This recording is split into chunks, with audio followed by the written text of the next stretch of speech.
तो hello friends, कैसे हैं आप सभी। उम्मीद करते हैं अच्छे होंगे। और आज हम आपको जा रहे हैं Hindi model question paper set 1 समझाने, क्योंकि आप सभी 10th क्लास का पुरजोर तैयारी कर रहे हैं, लेकिन तैयारी आपका सही दिशा में हो, इसलिए मेरे तरफ से एक छोटा सा अ, प्रयोग है। एक छोटा सा,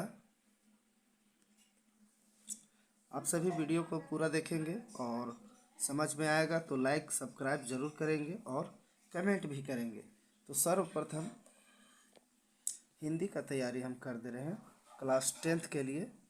तो सबसे पहले लिखा हुआ है, यहाँ देखते हैं, model question paper set 1 Hindi. Time आपका दिया रहता है 1 hour 1 hour 30 minutes. Full marks आपका 40 रहता है। तो सबसे पहले निर्देश देखते हैं क्या लिखता है। 1 में लिखा है सभी प्रश्न अनिवार्य है, यानी सभी प्रश्न अनिवार्य है, यानी सभी प्रश्नों का उत्तर देना है आपको। प्रश्नों की कुल संख्या 40 है। प्रत्येक प्रश्न के लिए 1 अंक निर्धारित है। प्रत्येक प्रश्न के लिए 4 विकल्प दिए जाते हैं, जिनमें से एक सही विकल्प का चयन करना रहता है। तो गलत उत्तर के लिए कोई अंक नहीं काटे जाएंगे, यानी इसमें माइनस करके नहीं काटा जाएगा।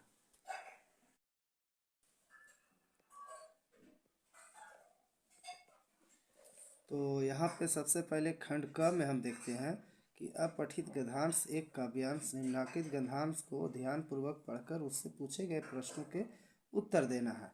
यानी ये जो पैसेज रहेगा हिंदी में, वो आपको पढ़ लेना है और आपको सही सही उत्तर अंत में पूछा जाएगा, उसको देना है।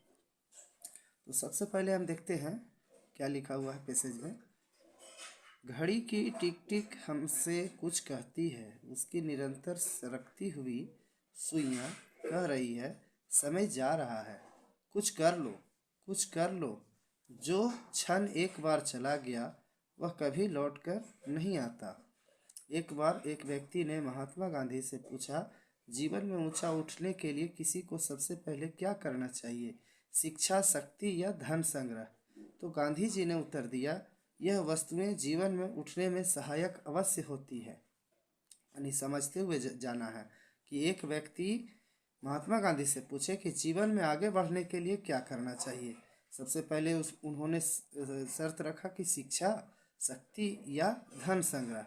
तो गांधी जी उसका जवाब दे रहे हैं कि ये सब आगे बढ़ने में सहायक अवश्य होते हैं, किंतु किंतु गांधी जी कह रहे हैं कि उनके विचार से एक वस्तु का सबसे अधिक महत्व, और वह है समय की परख।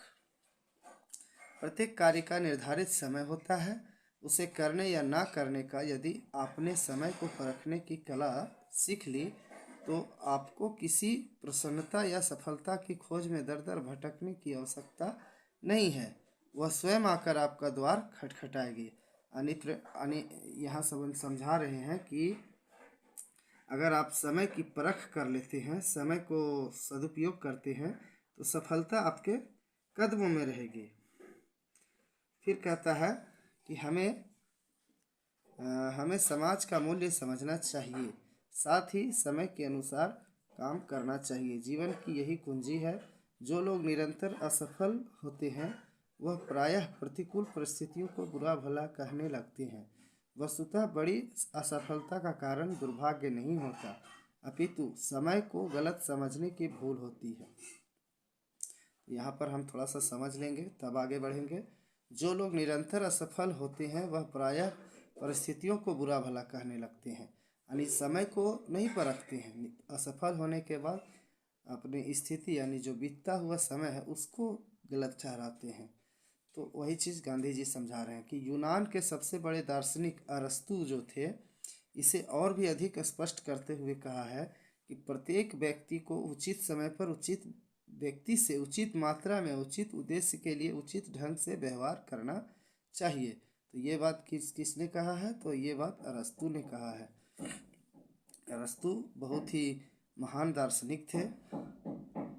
वस्तुतः एक एक्शन से प्रत्येक व्यक्ति का संबंध रहता है, किंतु व्यक्ति उसके महत्व को नहीं समझता। अधिकतर व्यक्ति सोचते हैं कि कोई अच्छा समय आएगा तो काम करेंगे।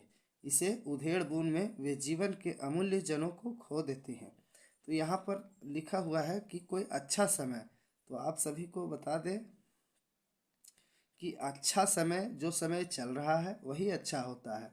आप उसको, आपके ऊपर डिपेंड करता है कि आप उसे मेहनत करके गुजार रहे हैं या आराम करके गुजार रहे हैं, या तो फिर किसी तरह से टाइम का पास कर रहे हैं, यानी टाइम पास होता है। तो समय पर, समय का सदुपयोग आपको करना है। इसी उधेड़ बुन में वे जीवन के अमूल्य जनों को खो देते हैं। यानी समय की जो टिक टिक घड़ी चल रही है उसको आपको सदुपयोग करना है। सदुपयोग का अर्थ है कि जो काम आपका नहीं हो रहा है उसके प्रति लगिए, मेहनत करिए तो आपके लिए अच्छा रहेगा। वे दिनों, महीनों और वर्षों का किसी शुभ क्षण की प्रतीक्षा में बिता देते हैं। वो हमेशा सोचते रहते हैं कि कोई अच्छा समय आएगा। तो आपको बता दें कि अच्छा समय वैसा कोई नहीं है। जो आपका मेहनत है और जो आपका मेहनत से सफलता हासिल होगा वही समय आपको अच्छा लगेगा। मेहनत करते समय तो बहुत ही दिक्कत होता है, लेकिन बाद में आपका जब परिणाम आएगा तो आपको बहुत ही अच्छा फील होगा। फिर कहता है कि बिना हाथ पांव हिलाए संसार की बहुत बड़ी संपत्ति छप्पर फाड़ कर उसके हाथ लग जाए। वास्तव में पुरुष जिस समय चाहे शुभ क्षण बना सकता है। आवश्यकता है श्रम की और समय की परख की। तो यहाँ पर एक छोटा सा पैसेज हम लोगों को समय को पहचानने के लिए बताया है। तो गांधी जी हमें संदेश दिए कि समय को परखिए, समय को सदुपयोग करिए, और श्रम, श्रम मतलब होता है परिश्रम। आप परिश्रम भी कर रहे हैं, ध्यान कहीं और है तो आपका परिश्रम बेकार चला जाएगा। समय की परख और समय की श्रम की और समय की परख की दोनों होना ज़रूरी है। यानी मेहनत भी करिए और समय से करिए। ऐसा नहीं कि आप मेहनत कर रहे हैं, समय आपका निकल गया तब आप मेहनत कर रहे हैं, तो वो भी आपके लिए चली जाएगी। तो यहाँ पर आप प्रश्न पूछते हैं, घड़ी की निरंतर सरकती हुई सुई क्या कहती है? पहला ऑप्शन है कुछ आराम कर लो, घूम लो, नाच लो, या कुछ कर लो। तो यहाँ हम सही जवाब देंगे कुछ करने की। घड़ी की टिक टिक सुई कहती है कि आराम नहीं करना है, नहीं घूमना है, नहीं नाचना है, हमको कुछ करके दिखाना है। जैसे आप परीक्षा की तैयारी कर रहे हैं तो एक छोटा से छोटा समय भी अगर मिलता हो तो आप परीक्षा में ही समय को, परीक्षा की तैयारी में ही समय को लगा सकते हैं। ये आपका समय का सदुपयोग होगा। आइए इधर, फिर कहता है कि गांधी जी ने किस वस्तु का अधिक महत्व दिया है? सबसे पहले है शिक्षा, शक्ति, समय की परख, या धन संग्रह।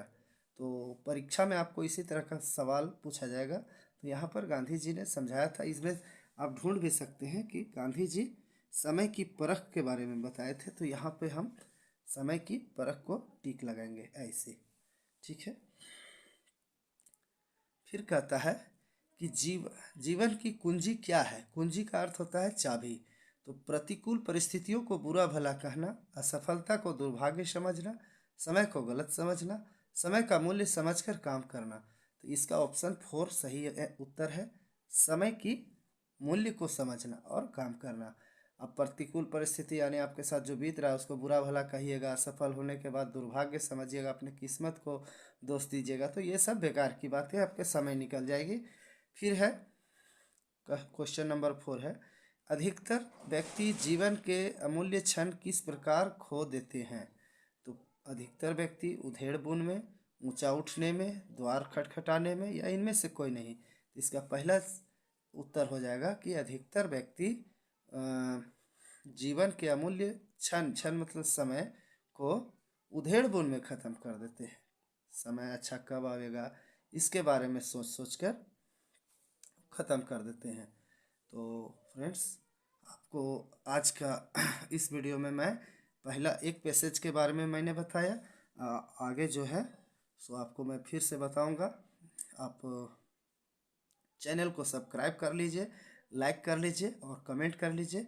उसके बाद मैं ये जो था सो गद्यांश था, ये गद्यांश था, और आगे हम आपको बताएंगे काव्यांश। गद्यांश का मतलब होता है पैसेज और काव्यांश का अर्थ होता है पोयम। तो आगे हम पोयम पढ़ेंगे। नेक्स्ट वीडियो में। तब तक के लिए आप सभी से विदा लेता हूँ। इसी प्रकार से आप तैयारी करेंगे तो आपका तैयारी अच्छा होगा। और ख़ास करके जो अभी मैट्रिक बोर्ड की तैयारी कर रहे हैं 23-24 वाले, उनके लिए यह वीडियो है। और जितने भी स्टूडेंट्स यह वीडियो देख रहे होंगे, कृपया चैनल को सब्सक्राइब कर लेंगे, जैक ट्यूटर को। और मिलते हैं नए वीडियो में, तब तक के लिए धन्यवाद।